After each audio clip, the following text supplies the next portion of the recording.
मित्रांनो, आता फडणवीस संपले का?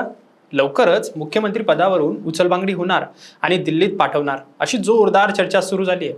पण मित्रांनो, इथे गोम अशी आहे की भाजपच्याच एका नेत्याने उलटथेट सुनावलंय की 2034 पर्यंत खुर्ची फडणवीसांचीच राहणार. मग खरं काय आणि खोटं कोण बोलतंय? आणि जर खरंच फडणवीस गेले तर पुढचा मुख्यमंत्री कोण? शिंदे, सुनेत्रा पवार की भाजपचाच नवा चेहरा? आजच्या या व्हिडिओमध्ये सगळंच उलगडणार आहोत. शेवटपर्यंत नक्की बघा, नेमकं मुख्यमंत्री कोण होणार आहे. नमस्कार, मी आपल्या सर्वांचाच मित्र अक्षय ताटे आणि आपण बघतायत सत्य पे सत्ता. प्रश्न तुमचे, आवाज आमचा. राजकारणात सध्या एकच चर्चा सुरू आहे, फडणवीस केंद्रात जाणार. गोष्ट सुरू होते एका वाक्यापासून. संजय राऊत बोलले की फडणवीस भविष्यात दिल्लीला जाणार. एवढंच वाक्य राज्याच्या राजकारणात भूकंप आला. कारण त्यानंतर लगेच बच्चू कडू मैदानात उतरले आणि म्हणाले, नाही नाही, नेतृत्व परत एकनाथ शिंदेकडेच द्या. आणि याच गोंधळात तिसरी एंट्री झाली राष्ट्रवादी काँग्रेसच्या नंदुरबार जिल्हाध्यक्षांची. त्यांनी तर थेट नावच घेतलं, सुनेत्रा पवार यांना मुख्यमंत्री करा. आणि यावरूनच सर्वांना आता प्रश्न पडलाय की खरंच अमित शहा फडणवीसांना केंद्रात नेणार का? कारण आता केंद्रातलं नेतृत्व अमित शहाकडे आलंय. आता विचार करा मित्रांनो, एका खुर्चीसाठी 3 पक्षांचे 3 वेगवेगळे दावे. हे राजकारण आहे की सत्तेची सापशिडीचा खेळ? आता या सगळ्यांचा दिल्लीशी संबंध काय, असा प्रश्न तुम्हाला पडू शकतो.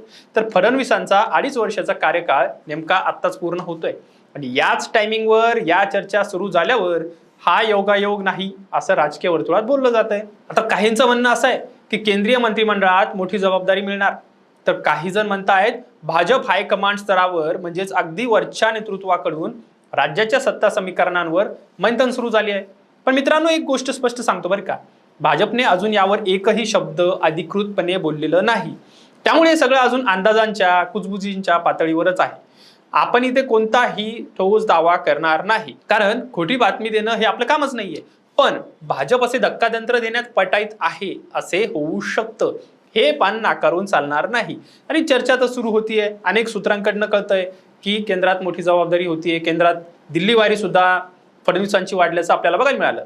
पण एक इथेच जबरदस्त ट्विस्ट येतो बरं का. राऊतांच्या वक्तव्यानंतर लगेच चंद्रशेखर बावनकुळे मैदानात उतरले आणि त्यांनी काय सांगितलं माहितीये?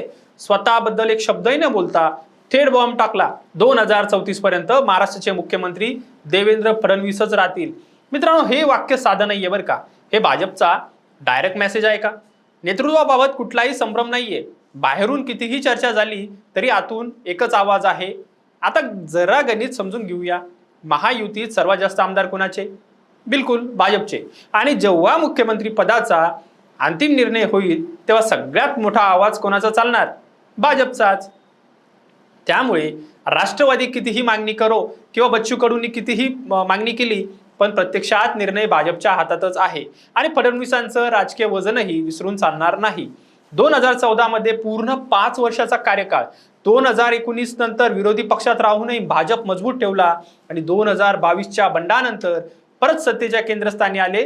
मित्रांनो, गेल्या 10 वर्षातल्या प्रत्येक मोठ्या वळणावर एकच नाव दिसतं, देवाभाऊ म्हणजेच देवेंद्र फडणवीस. पण मग खरा सवाल हा आहे मित्रांनो, ही दिल्लीची चर्चा खरी घडामोड आहे की विरोधकांनी आणि मित्रपक्षांनी सोडलेला एक दबावाचा एक मोठा बॉम्ब आहे? राष्ट्रवादीची मागणी ही खरंच सत्तेसाठी आहे की महायुतीत स्वतःचं वजन दाखवण्याचा हा एक डाव आहे? आणि खरंच फडणवीस गेले दिल्लीला तर काय होईल? भाजप स्वतःचाच नवा चेहरा आणणार की मित्रपक्षाला संधी देणार? तुम्हाला काय वाटतं? उत्तर काहीही असो, पण एक नक्की, सत्तेचा हा खेळ अजूनही बराच रंगणार आहे बरं का. तर पुढचा मुख्यमंत्री नेमकं कोण व्हावा असं तुम्हाला वाटतं? कमेंटमध्ये नक्की सांगा. आणि तुम्हाला काय वाटतं, फडणवीस नक्कीच केंद्रात जाणार का? आणि हो, सत्ते पे सत्ताच्या माध्यमातून या आखाड्यात राजकारणातले नवीन नवीन डावपेच जर तुम्हाला बघायचे असतील तर आत्ताच या चॅनलला सबस्क्राईब करा आणि जास्तीत जास्त शेअर करायला विसरू नका. धन्यवाद. 2 महिन्यानंतर सिंगापूर ब्रांचला प्रमोशन होतंय तुझं. कॉंग्रॅच्युलेशन्स. काय ग, तुला आनंद नाही झाला? मॅडम, तुम्हाला माहितीच आहे की मला पीसीओडीचा त्रास आहे.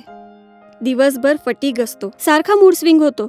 उगाच एवढी जबाबदारी कशाला घ्यायची? अगं, एवढं सिरियस नाहीये ते. त्यावर सोपा उपाय आहे, डॉक्टर चाटेज होमिओपॅथी क्लिनिक. अगं, किती जणींनी तिथे उपचार घेतलेत. महाराष्ट्रात अनेक ठिकाणी त्यांच्या शाखा आहेत.